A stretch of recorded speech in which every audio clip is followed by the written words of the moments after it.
Tema kita hari ini, pelayan Kristus yang baik.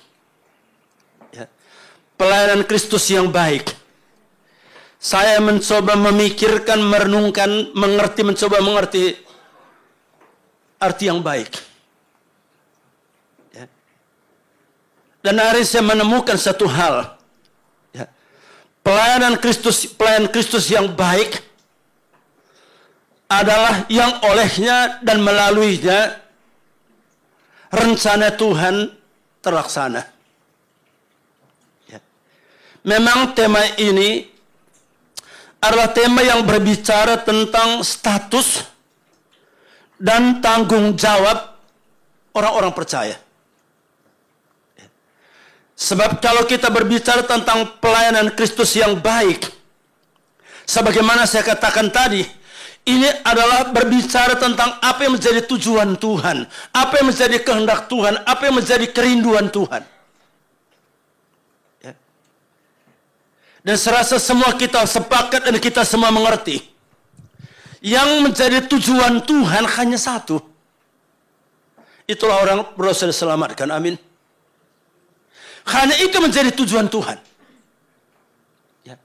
Karena dikatakan dalam 2 Petrus pasal yang ketiga 9, Allah menghendaki tidak ada seorang pun yang binasa, melainkan semua orang bertobat dan selamat. Ya. Nah saudara, tatkala Tuhan Yesus mati untuk saudara, tatkala Yesus mati untuk saya, maka firman Allah berkata, saudara dan saya tidak lagi hidup untuk diri sendiri, tapi kita hidup bagi Tuhan. Amin. Ya. Itu yang dikatakan oleh Paulus dalam 2 Korintus pasal yang kelima ayat yang ke-15. Tatkala Yesus merelakan dirinya tergantung di atas kayu salib, maka dikatakan apa?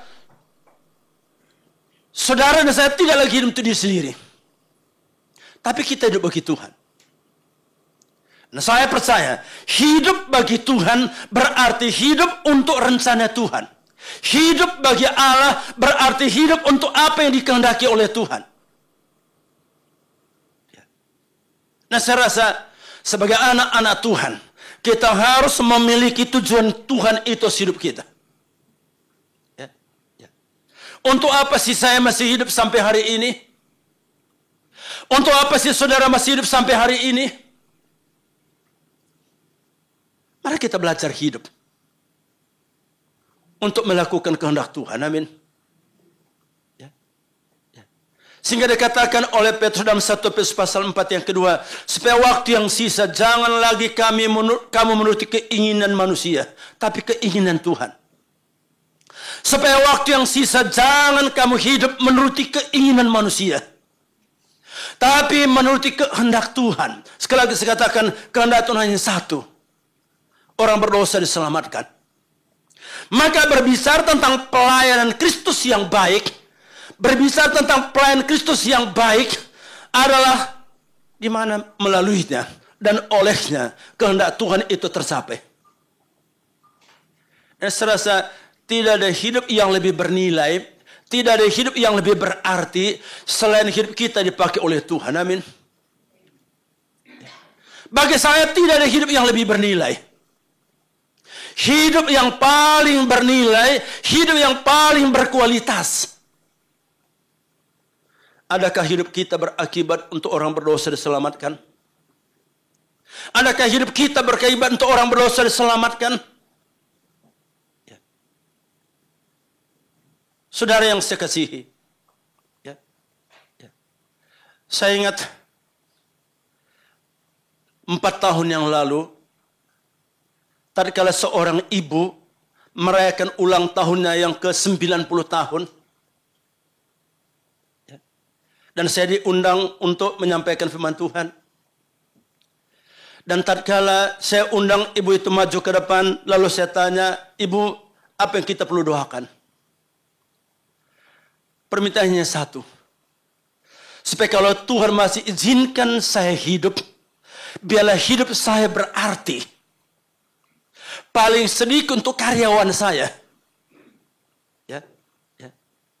Dia punya hotel yang cukup besar. Ya. di Pulau Samosir.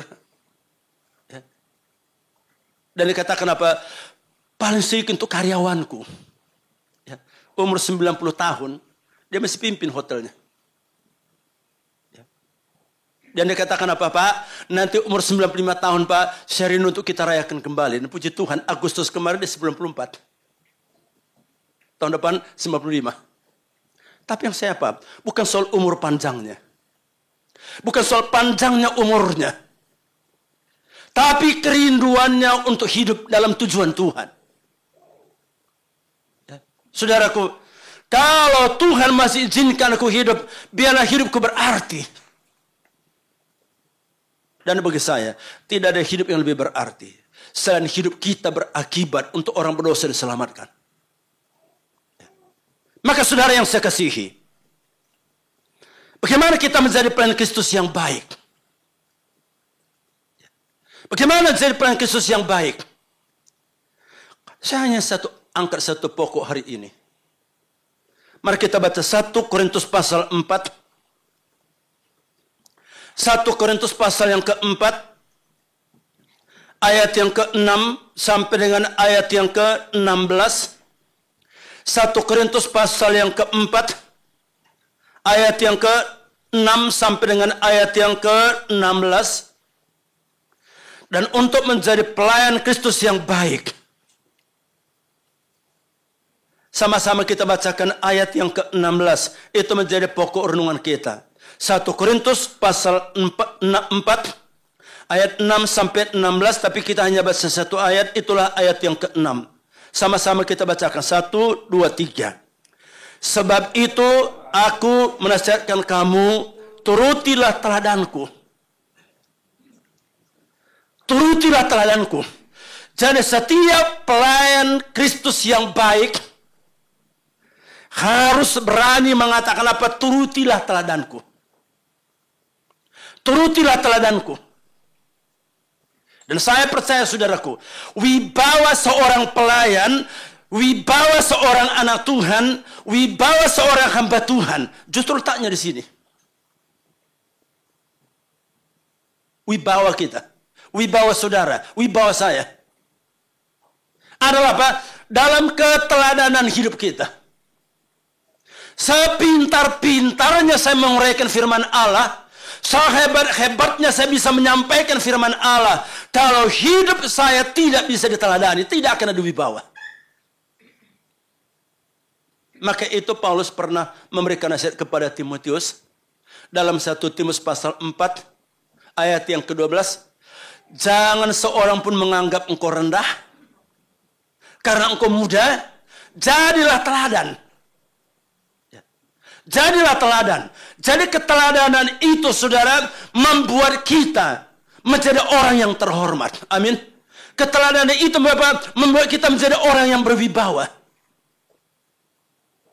Kalau orang hormat kepada kita karena jabatan, berapa lama orang akan hormat kepada kita? Kalau orang hormat kepada kita karena harta, berapa lama orang bisa hormat kepada kita? Ya. Maka saudaraku, wibawa kita sebagai anak Tuhan, wibawa kita sebagai hamba Tuhan, wibawa kita sebagai pelayan Tuhan, bukan di gelar yang kita miliki, bukan dalam harta yang kita punyai, tapi dalam keteladanan hidup kita. Dan keteladanan itulah yang membuat bukan hanya saudara dihormati, bukan hanya saya dihormati, bukan hanya kita berwibawa, tapi keteladanan itu akan membuat orang percaya kepada Yesus. Coba kita baca 1 Timotius pasal 1. 1 Timotius pasal 1. Ayat yang ke-15 dan ayat yang ke-16. 1 Timotius pasal 1 ayat yang ke-15 dan 16 berbunyi demikian. Perkataan ini benar dan patut diterima sepenuhnya. Kristus Yesus datang ke dunia untuk menyelamatkan orang berdosa. Dan di antara mereka akulah yang paling berdosa. Tetapi justru karena itu aku dikasihani, agar dalam diriku ini sebagai orang yang paling berdosa, Yesus Kristus menunjukkan seluruh kesabarannya.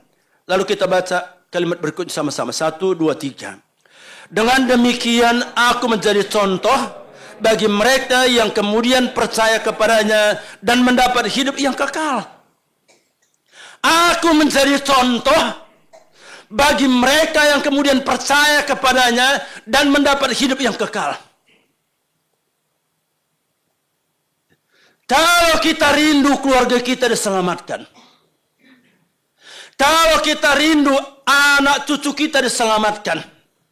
Kalau kita rindu masyarakat kita diselamatkan. Kalau kita rindu teman-teman sekitar kita diselamatkan. Jadilah contoh. Jadilah teladan. Melalui keteladanan kita, melalui contoh hidup kita, Paulus katakan apa? Orang percaya dan orang diselamatkan. Jujur saudaraku, betapa banyak justru orang-orang yang mengaku percaya, hidupnya menjadi penghalang orang percaya Yesus. Karena apa? Hidupnya tidak menampakkan. Hidupnya tidak memperlihatkan. Sebagai orang yang telah diselamatkan oleh Tuhan. Sebagai orang yang telah mengalami kasih Tuhan.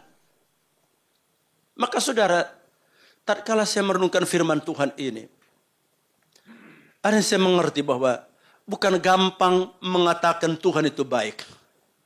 Amin. Tidak semudah kita katakan kasih Allahku luar biasa. Sebab tatkala kita mengatakan kasih Allah luar biasa, tatkala kita mengatakan betapa luar biasa Tuhan mengasihiku, itu berarti apa? Sekaligus berbicara tentang tanggung jawab kita. Berbicara tentang tanggung jawab kita. Mampukah saya? Sanggupkah saya? Bisakah hidup saya bisa diteladani? Bisakah hidup saya diteladani? Jadi tatkala Yesus mati di atas kayu salib, darahnya dicurahkan mengalir untuk menebus kita. Ingat saudara, dengan demikian, kata demikian, dengan demikian aku jadi contoh. Dengan demikian aku jadi teladan bagi mereka yang kemudian percaya kepadanya dan mendapat hidup yang kekal. Maka saudaraku, menjadi pelayan Kristus yang baik berarti apa? Hidupnya bisa diteladani. Amin. Hidupnya bisa diteladani. Keteladanan, kalau kita baca 1 Timotius pasal yang keempat tadi. Di sana diuraikan, jangan seorang pun menganggap engkau rendah karena engkau muda. Jadilah teladan bagi orang percaya dalam perkataanmu, dalam tingkah lakumu, dalam kekasihmu, dalam kesetiaanmu, dan dalam kesucianmu. Saudaraku, pelayan Kristus yang baik adalah pelayan yang bisa diteladani. Masalah tingkah lakunya, mulutnya, pengorbanannya, kesuciannya, kesetiaannya.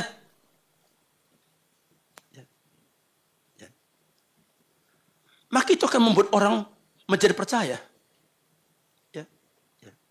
Saya 3 minggu lalu pulang dengan tim. Kami ada 18 orang ke Pulau Buru.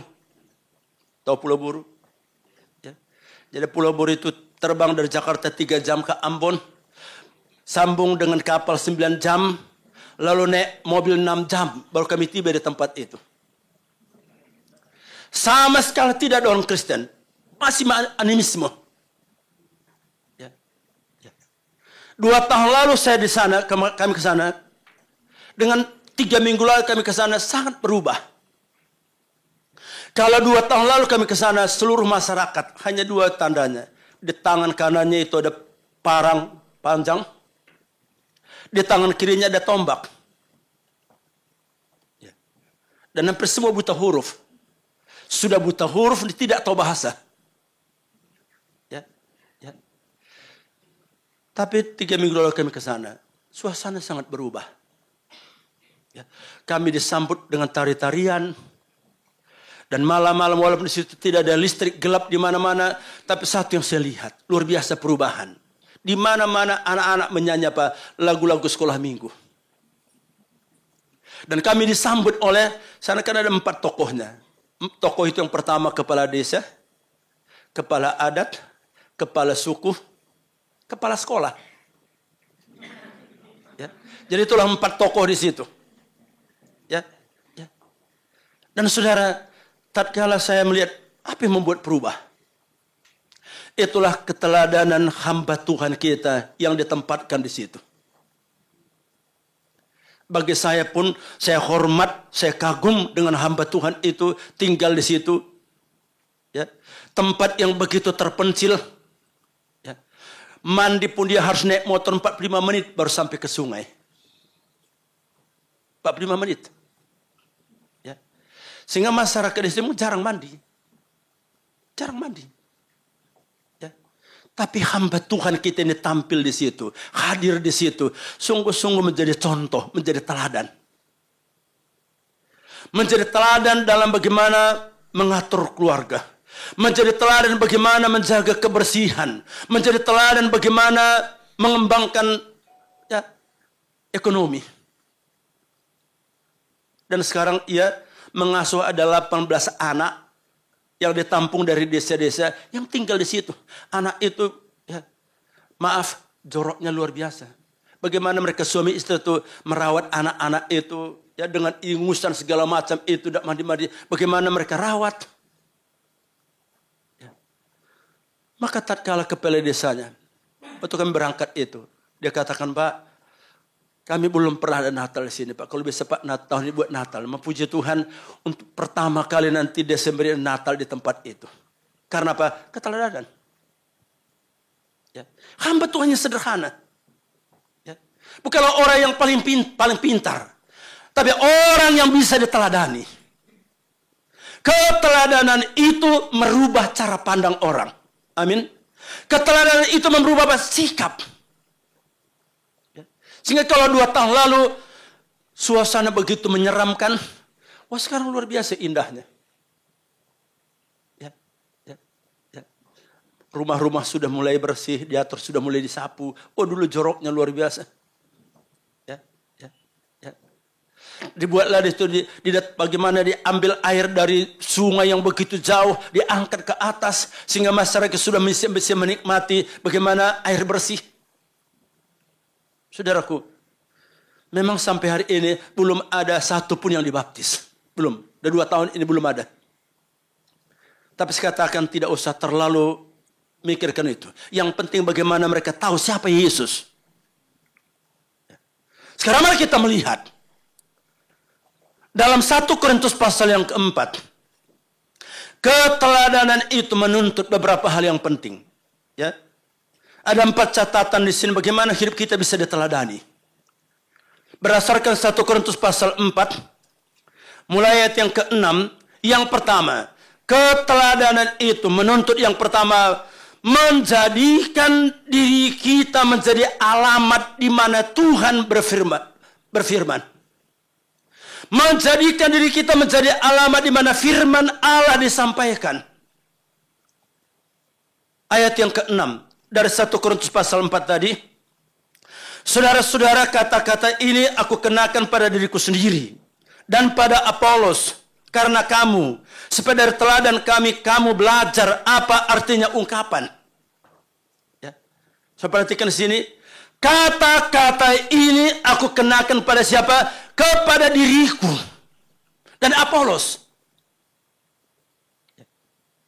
Pelayan Tuhan yang baik, yang bisa diteladani adalah pelayan yang memberikan dirinya, menjadikan dirinya menjadi alamat di mana firman Tuhan disampaikan. Di mana Allah berbicara. Ya. Ya. Mungkin pernah kita dengar kata-kata begini. Wah, khotbah Pak Pendeta tadi bagus sekali Pak. Tapi sayang Pak, suamiku tidak ada. Saya katakan, kenapa Ibu? Sebenarnya tadi firman Tuhan itu cocok untuk suamiku. Saudaraku, jangan. Ya. tatkala kita membaca firman Allah, tatkala kita merenungkan firman Allah, jangan pikirkan apa orang lain. Tapi apa yang maunya Tuhan dari hidupku? Ya. Kadang-kadang kita terlalu mencocokkan firman Tuhan dengan orang lain, betul? Mari kita belajar bersama-sama, cocokkanlah firman Tuhan itu kepada diri kita, amin.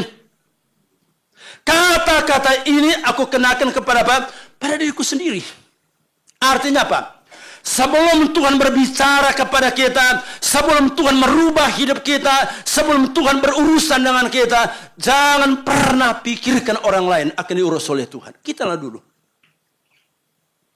Kita dulu.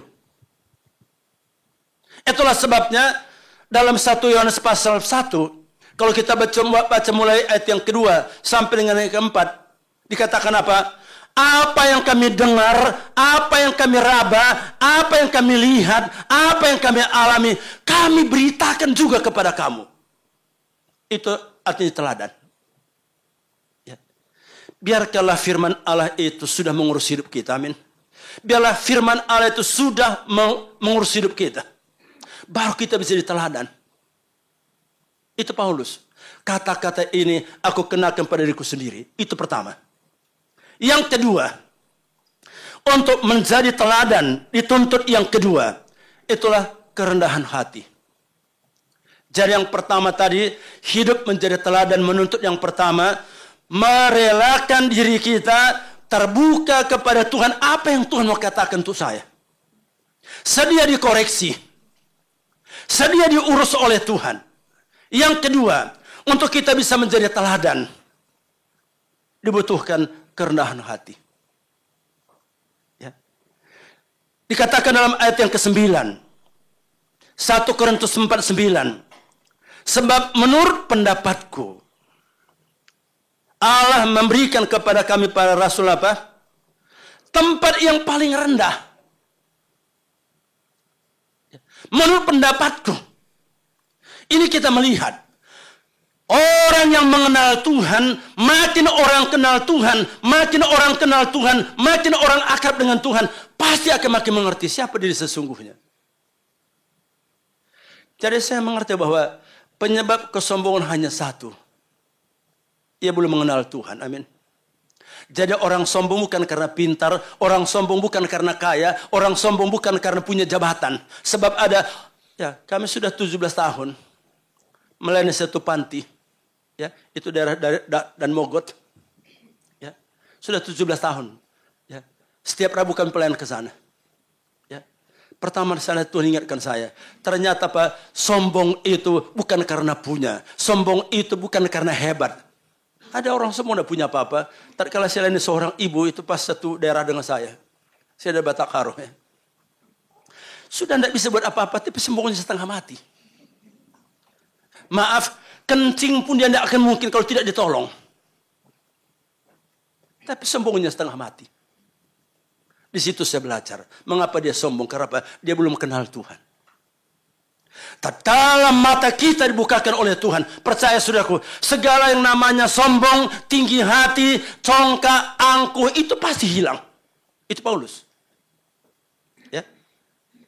Mengapa Paulus katakan, menurut pendapatku, tempat paling rendah, karena apa? Kalau kita baca Filipi pasal 3, ayat 7 dan 8, Paulus katakan apa? Apa yang dahulu merupakan keuntungan bagiku, sekarang ku anggap rugi karena Kristus. Karena pengenalan akan Yesus Tuhanku lebih mulia daripada semuanya, dan aku menganggapnya sampah. Maka tidak heran saudara, dalam ayat yang ke-13 mengatakan apa? Kami sama dengan sampah. Ya, 1 Korintus pasal yang keempat tadi. Ya, kami sama dengan sampah. Kami sama dengan kotoran, 13 bagian terakhir. Maka saudaraku, orang yang bisa diteladani adalah orang yang sungguh sedia merendahkan diri. Amin. Itulah sebabnya Rasul Paulus katakan apa? Rendahkanlah dirimu seorang akan yang lain. Efesus 5 ayat yang ke-21. Rendahkanlah dirimu seorang akan yang lain. Lalu dikatakan 1 Petrus pasal yang ke-5 ayat yang ke-6. Rendahkanlah dirimu di bawah tangan Tuhan yang kuat, maka kamu akan ditinggikan. Kamu akan dipakai. Ya. Dan saudaraku, apa sih alasan kita untuk menjadi sombong? Ya. Ya. Ya. Bulan yang lalu, saya dan istri saya mengunjungi seorang ibu. Di situ saya belajar lagi apa yang kubanggakan dalam hidup ini. Ya. Ibu ini seorang yang cukup orang yang cukup berapi-api, orang yang cukup sukses, ya. Ya. Orang yang cukup berhasil. Ya. Tapi sekarang ia dalam keadaan sakit. Suaminya pun dia tidak kenal lagi. Ya, umurnya 65 tahun. Sekarang dia tidak kenal suaminya. Tidak bisa ngomong. Ya. Lagi-lagi saya belajar di situ. Apa yang kita bisa banggakan? Itulah sebabnya dikatakan dalam 1 Korintus pasal 1 ayat yang ke-9. Jangan ada seorang manusia pun yang memegahkan diri di depan Tuhan. Jangan ada yang memegahkan diri. Keteladanan itu akan nampak tatkala kita sedia merendahkan diri. Yang ketiga, keteladanan itu menuntut kerelaan berkorban.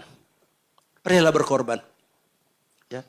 Dikatakan 1 Korintus pasal yang keempat tadi, ayat yang ke-11, sampai pada saat ini kami lapar, haus, telanjang, dipukul, dan hidup mengembara. Memang kita mengerti betapa penderitaan Paulus di tengah-tengah pelayanan. Kalau kita juga baca dalam 2 Korintus pasal yang keempat, mulai yang ke-8, bagaimana Paulus mengungkapkan tekanan penderitaan yang harus dia alami sebagai pelayan Tuhan. Tapi satu kesimpulan Paulus, komitmen Paulus yang luar biasa.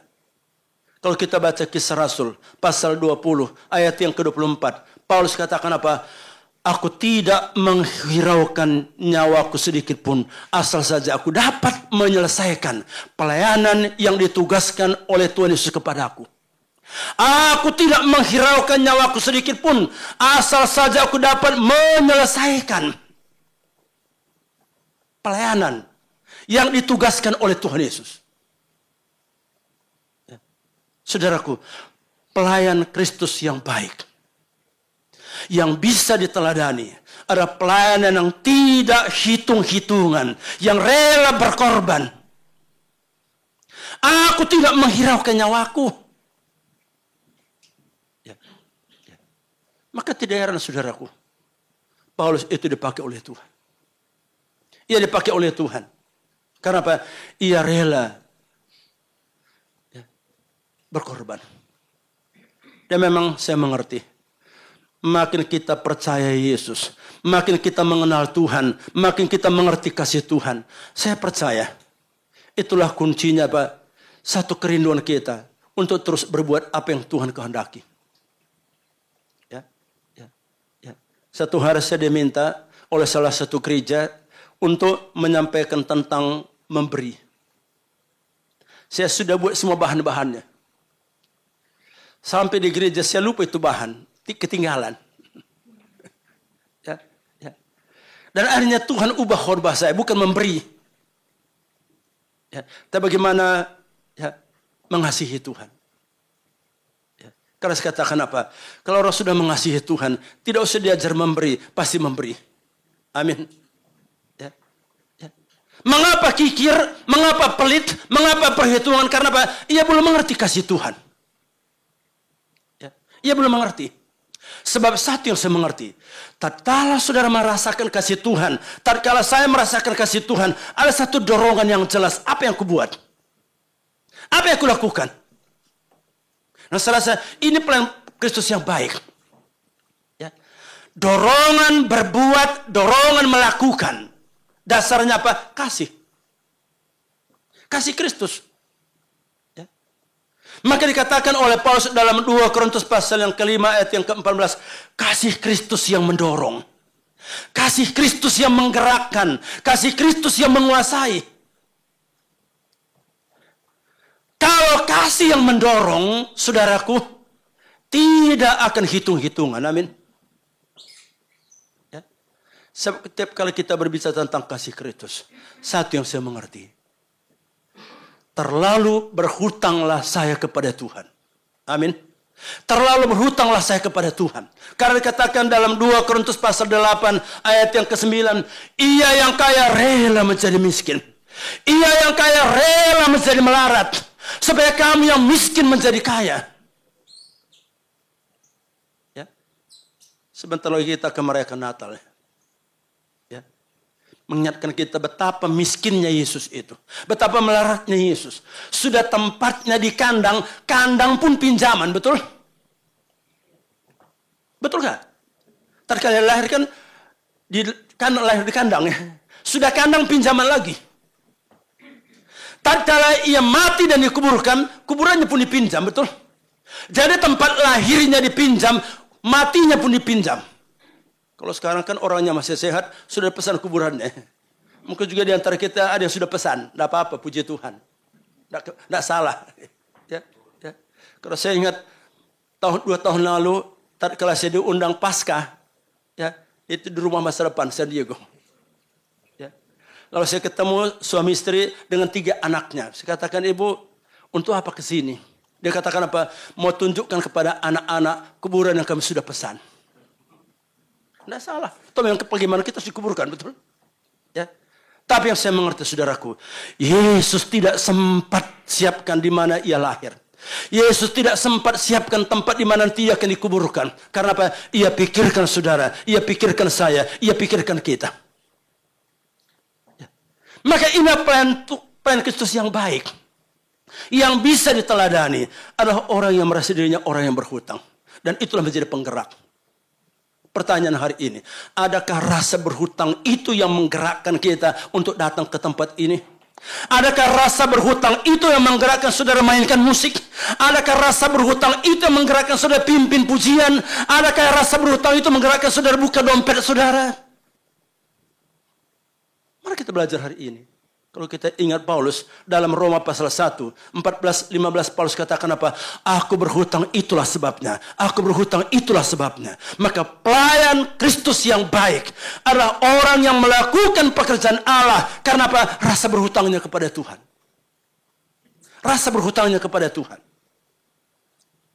Yang keempat, yang terakhir. Pelayan Kristus yang baik ada pelayan yang senantiasa tahu mempergunakan kesempatan. Menghargai kesempatan. Untuk berbuat bagi Tuhan dan untuk kemuliaan Tuhan. 1 Korintus pasal 4. Ayat yang ke-12 bagian B. Dan ayat yang ke-13. Kalau kami dimaki, dikatakan apa di situ? Kami memberkati. Kalau kami dianiaya, apa? Kami sabar. Kalau kami difitnah, kami apa? Menjawab dengan ramah. Ya. Bagi kita tidak ada kesempatan untuk memenuhi keinginan kita. Hanya satu. Itu kehendak Tuhan. Ingat tadi 1 Petrus 4 ayat 2. Ya. Supaya waktu yang sisa. Ini Paulus sadar. Maka dikatakan apa? Kami dimaki, kami memberkati. Kami difitnah, kami ramah. Karena apa saudaraku? Kesempatan itu sangat berarti. Kesempatan itu sangat berarti. Di mana kita bisa berbuat untuk Tuhan. Maka itu, jangan pernah pisahkan, jangan pernah dilepaskan diri kita untuk melakukan kehendak Tuhan. Menyangkut apapun. Betul? Kolose 3:23, apapun yang kamu buat, perbuatlah dengan segenap hatimu seperti untuk Tuhan. Ya. Ya. Kalau kami dimaki, kami memberkati. Itu plan Tuhan yang baik. Amin. Kalau kami dimaki, kami memberkati. Kalau kami difitnah, kami ramah. Kalau kami dianiaya, kami tetap dengan sabar. Karena apa saudaraku? Pengharapan. Pengharapan. Percayalah saudaraku, semua yang kita perjuangkan, semua yang kita lakukan, semua yang kita buat kalau arahnya untuk Tuhan, percayalah tidak ada sia-sia. Tidak ada sia-sia. Ya. Maka saudaraku, jangan pernah membalas kejahatan dengan kejahatan. Amin. Itu di sini. Ya. Pergunakan waktu, buatlah yang terbaik, lakukan yang terbaik untuk Tuhan. Karena firman Tuhan mengatakan apa? Jangan membalas Kejahatan-kejahatan. Kalau kita baca 2 Tesalonika pasal 5 ayat 15, jangan membalas. Karena apa? Kalau kita membalas, untungnya tidak ada, ruginya yang ada. Tapi kalau kita memberkati, percaya saudara, kita makin bahagia. Makin kita difitnah, kita makin bahagia. Makin kita dimaki, makin kita sejahtera. Maka itu cara berpikir Yesus harus kita miliki. Mereka tidak tahu apa yang mereka perbuat. Dan justru hati kita makin iba dengan mereka. Hati kita makin menangisi mereka. Karena apa? Mereka tidak tahu. Mereka tidak tahu. Ya. Maka di atas kayu salib pun Yesus masih bisa memberkati orang yang memfitnah dia. Betul? Di salib pun dia masih memberkati orang yang melukai dia. Maka jemaat Tuhan yang saya kasihi. Ya. Menjadi pelayan Kristus yang baik adalah orang yang melaluinya, yang olehnya orang menjadi percaya Yesus, orang tahu Yesus, dan orang diselamatkan. Dan sangat penting, yang paling penting kunci di sini, itulah keteladanan kita. Keteladanan kita membuat mulut akan mengaku percaya Yesus. Keteladanan kita akan membuat hati terbuka untuk iman Yesus. Maka 4 catatan bagaimana hidup kita bisa diteladani. Yang pertama, jadikan diri kita menjadi alamat di mana Tuhan berfirman. Yang kedua, untuk kita bisa menjadi teladan, milikilah kerendahan hati. Makin kita merendahkan diri, makin Tuhan angkat. Makin kita makin Tuhan angkat. Dan yang ketiga, milikilah rasa berhutang kepada Tuhan. Dan itu menjadi pendorong. Kasih Kristus yang mendorong. Dan yang keempat, keteladanan itu. Tatkala kita belajar, tampil beda. Tatkala kita dimaki, kita memberkati. Tatkala kita difitnah, kita ramah. Ya. Karena apa? Karena kita mengerti kesempatan. Kita mengerti arti waktu bagi kita. Tidak ada lagi waktu bagi kita selain apa? Kesempatan, waktu untuk melakukan kehendak Allah. Kiranya firman Tuhan hari ini boleh menjadi berkat bagi kita. Jadilah pelayan Kristus yang baik.